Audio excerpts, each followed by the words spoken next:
The woman in your life will do what she must do to comfort you and calm you down and let you rest now. The woman in your life, she can rest so easily. Hello everybody and welcome to Women's Spaces. My name is Elaine Holtz and I am your host. And as always, I'm extremely excited about my show. Today I have a special guest with me by the name of Judy Baker. And Judy is a marketing and business consultant and also is a certified action plan marketing course. And she owns the business Completely Creative. And I'm really thrilled about having her here, but I'm one of these people, I always believe that personal experience and personal stories are always the best stories. So maybe you can give us some idea of how did you overcome some of your anxieties and some of your fears? I mean, how, did you have a spiritual practice? Did you have a mentor? I mean, what happened for you? Well, I think what really happened is in the early 90s, when I made the transition from being in human resources to then going into marketing communications, there was a whole segment of the population, middle management if you will, that got fired.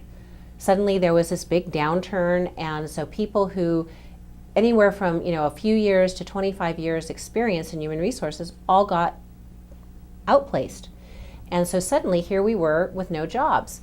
And I had friends up here in the North Bay. And we said, okay, what are we going to do? We're all looking for jobs, but you know what? It's a little different playground than it used to be. So we decided to create a career resource center where we could help other people like ourselves, and we would be out there being the leaders, and it really made a difference. That's what you're saying too, is that we can bring it into today's world. Today's world, you hear a lot about outsourcing, people losing their job. Right. And I remember that period, that time, how horrendous it was. Yeah. But what's interesting is, and what's so important to kind of mention again, is that you took the bull by the horn and said, okay, this is happening. How can I be creative? How can I create something for myself so I don't have to, God forbid, become homeless or something, Exactly. So go ahead, continue. Okay. So through that process, I really found out that helping other people was my passion. That was what really drew me into any of the things that I did in human resources, the marketing communications too. It's helping people be more articulate and also being better aligned with what fits for them. During the period of time that we were creating the Career Resource Center and actually hoping to make it grow, it then became the model that is now in place at JobLink. We used the EDD offices for our first few meetings, and people saw that was a good model, that having people come together, not whining about, what happened to me, but looking at, do I want to stay in the same career, or do I want to take these skills and move them into another area where I might better blossom?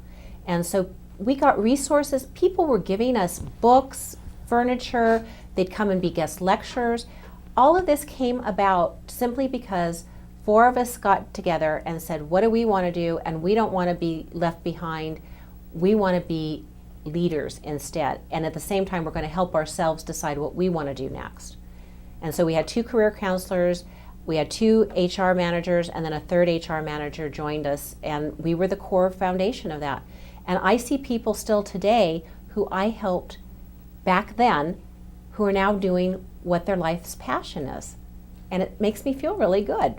Well, no, I can imagine, but another thing that you said, I'm going to just adjust myself a little bit here. Another thing that you said that I think is very, very important, it sounds like even though you had gone through this horrendous experience, it sounds like your self-esteem stayed intact, that somehow you didn't allow the situation to devastate you. Would you agree with that?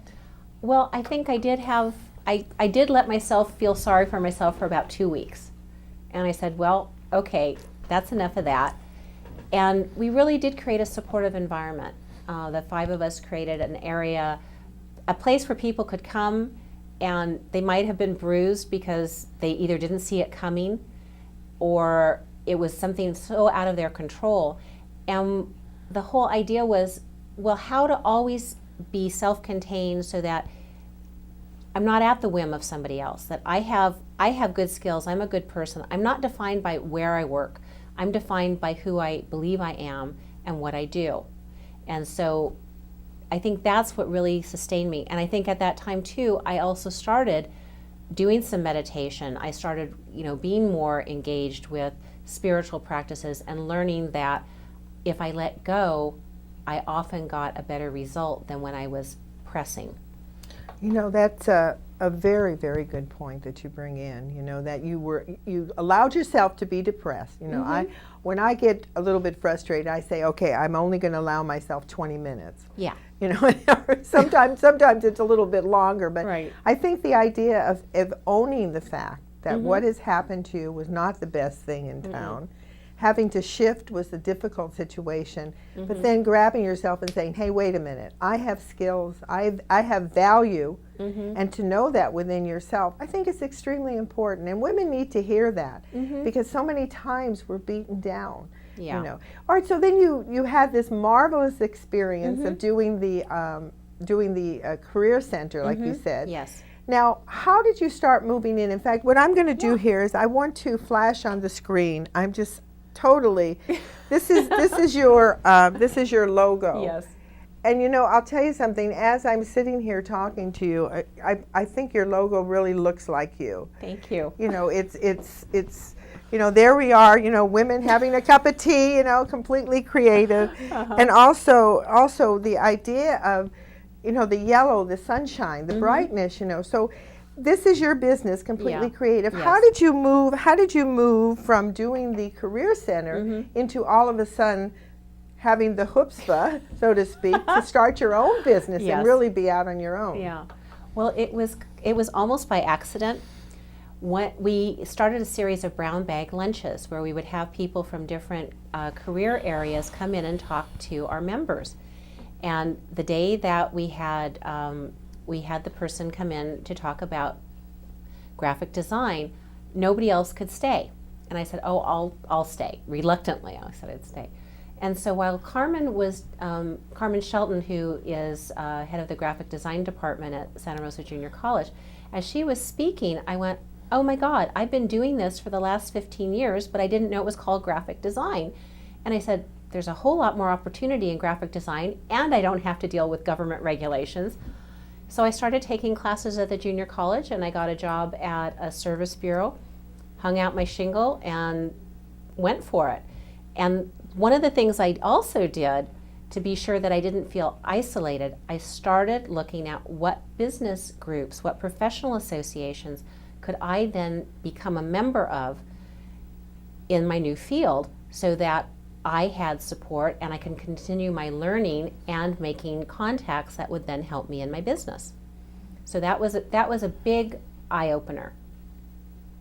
Well, that's really very, very inspiring, that it sounds like not only did you decide that you were going to have your own business, but you took the initiative. You went to classes and you start looking at some alternatives. This is Elaine Holtz with Women's Spaces saying goodbye until the next time. The woman in your life will do what she must do to comfort you and calm you down and let you rest now. The woman in your life, she can rest so easily. She knows everything you do because the woman in your life is you. The woman in your life knows simply what is true. She knows a simple way to touch